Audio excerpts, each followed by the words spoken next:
Praise the lord. ఈరోజు దేవుని వాక్యము, ప్రభువు సర్వకాలము విడనాడడు, ఆయన బాధ పెట్టినను తన కృపా సమృద్ధిని బట్టి జాలిపడును. విలాప వాక్యములు 3వ అధ్యాయము 31, 32 వచనములు. ప్రజలారా, భక్తుడి విధంగా అంటున్నాడు, మన దేవుడు సర్వకాలము విడువడు. ఒకవేళ ఆయన బాధ పెట్టినను తన కృపా సమృద్ధి అనగా తరగని కొరతలేని తన కృపను బట్టి ఆయన మన ఎడల జాలి చేసుకును అని. ప్రజలారా, విడనాడడు అని అనగా నిజముగా విడిచిపెట్టి మనల్ని వదిలేసి నశింపజేయువాడు మన దేవుడు కాదు గాని, కొన్నిసార్లు మన జీవితంలో దేవుడు మౌనంగా ఉండును. అది అనేక కారణముల వలన కావచ్చును. మనం చేసిన పాపముల వలన, అపరాధముల వలన అవి మన దేవునికిని మనకిని అడ్డుగా రావచ్చును. దేవుని ఆజ్ఞలు మీరి తిరగటము వలన ఆయనకు విరోధంగా మనము మారి దేవుని కాపుదలను, దేవుని సహాయమును పోగొట్టుకుందము. మరికొన్నిసార్లు దేవుడు మనల్ని పరిశోధించుటకు, లేక దేవుడు మనల్ని మరింతగా బలపరచుటకు, సిద్ధపరచుటకు, మలుచుటకు కావచ్చును. అలాగున కొద్ది కాలము దేవుడు మనల్ని విడిచిపెట్టాడేమో అని అనిపించును. నన్ను దేవుడు నిరాకరించాడేమో, తృణీకరించాడేమో, మరచిపోయాడేమో అని అనిపించును. ఎందుకనగా అలాంటి స్థితులు ఏర్పడును. గాఢాంధకార లోయల్లో వెళ్ళవలసిన పరిస్థితులు ఎదురవును. ఎక్కడ ఏ సహాయము దొరకని పరిస్థితులు, ఎక్కడ ఫలము లేని జీవితము, దేవునికి ఎంతగా మొరపెట్టినా ఆయన యొద్ద నుండి జవాబులు రాకపోవటము, ఉన్నట్టుండి అన్ని భయాలు, అన్ని వేదనలు కమ్ముకున్నట్టు ఉండును. దానితో పాటు మనుషుల వలన కలుగు నిందలు, అవమానములు, అపహాస్యములు.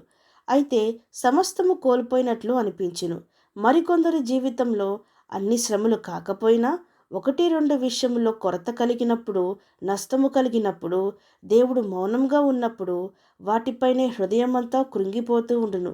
దేవుడు మనకి అన్నీ ఇచ్చినా ఆ లేని ఒక్క విషయమునందే మనసులో వేదన కలుగును.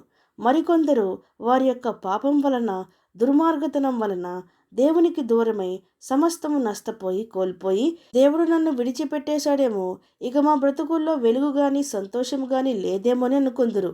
దానికి ఉదాహరణ పరిశుద్ధ గ్రంథంలో మనకు ఎందరో ఉన్నారు. యోసేపు ఎన్నో శ్రమలు అనుభవించెను, బంధింపబడిను.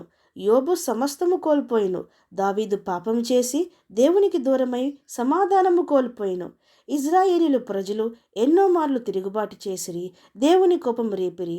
అయితే దేవుడు వీరి జీవితంలో మౌనంగా ఉండినా, ఇజ్రాయేలీలను చెదరగొట్టినా వారిని మరలా తిరిగి కట్టెను, వారిని హెచ్చించెను, వారి ఎడల జాలిపడెను, వారిని సమకూర్చెను. గనుక ప్రజలారా, మన దేవుడు హృదయపూర్వకంగా నరులకు విచారమైనను, దుఃఖము అయినను, బాధ అయినను కలుగుజేయుడు. ఏదైనా ఉంటే దాని వెనుక ఖచ్చితంగా ఒక ఉద్దేశము, ఒక కారణము, ఒక ప్రణాళిక ఉండును. గనుక మన దేవుడు సమకూర్చే దేవుడు. ఆయన మౌనంగా ఉన్నాడని బాధపడుకుడి కానీ, అన్నీ ఉన్నా లేకున్నా, మనము ఎత్తుల్లో ఉన్నా లోతుల్లో ఉన్నా దేవుని కృప, ఆయన హస్తము మనల్ని విడిచిపోదు. ఆయనే మనల్ని చేర్చుకొనివాడు. ఆయనే మన ఎడల జాలి చేసుకొని మనల్ని తిరిగి కట్టువాడు. అవును అన్నవారు నాతో పాటు ప్రార్థనలో ఏకీభవించండి. ప్రార్థన. పరిశుద్ధుడా, ప్రేమగల తండ్రి, ఈరోజు మీరిచ్చిన ఈ వాక్యమును బట్టి మీకు స్తోత్రములు దేవా.